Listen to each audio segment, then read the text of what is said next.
Salam, hər vaxtınız xeyir. Bugün mix sınaqlarımızda olan bir sualın izahını verərik. Gəlin sualımıza baxaq.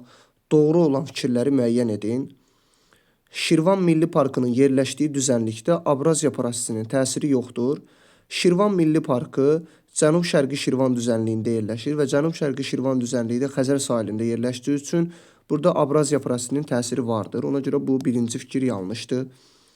Niger, Senegal və Murrey çaylarının aid olduğu okean hövzəsi 4 yarımkürədə yerləşir. Niger, Senegal çayları Atlantik okean hövzəsinə, Murrey çayı isə Hind okeanı hövzəsinə aiddir. Atlantik okean 4 yarımkürədə yerləşsə də Murrey çayının, yəni Hind okeanı 4 yarımkürədə yerləşmir. Ona görə bu da yanlışdır. Qışı quraq keçən soyuq iqlim yarımtipində yağıntılar əsasən yaz, payız və yayın əvvəllərində düşür. Adından da göründüyü kimi qışı quraq keçirsə, deməli yağıntılı dövr qış ayları olmayacaq. Yəni buna görə də qışı quraq keçən soyuq iqlim yarımtipində yağıntılar əsasən yaz, payız və yayın əvvəllərində düşür. Ona görə bu doğru fikirdir. Hindistan, Argentina, Avstraliya qaz hasil edən G20 ölkələridir. Hər üç ölkə G20 ölkəsidir və həmçinin də qaz hasil edən ölkələrdir. Ona görə bu da doğrudur. Altay Respublikası yalnız Monqolistanla sərhəddə yerləşir.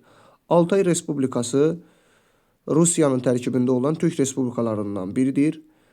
O yalnız Monqolistanla yox, həmçinin Çin və Qazaxıstanla da sərhəddə yerləşir. Ona görə bu yanlışdır. Çin-Tibet dil ailəsinə aid olub Hind okeanının ətrafında məskunlaşan xalq mövcuddur. Bu doğru fikirdir. Çin-Tibet ailəsinə aid olan xalqlardan biri də Myanmarlılardır və Myanmarlılar Hind okeanı hövzəsində, yəni Hind okeanı ətrafı olan ərazilərdə məskunlaşmışdır. Ona görə doğru fikirlərimiz 3, 4 və 6 olacaq, yəni C variantı.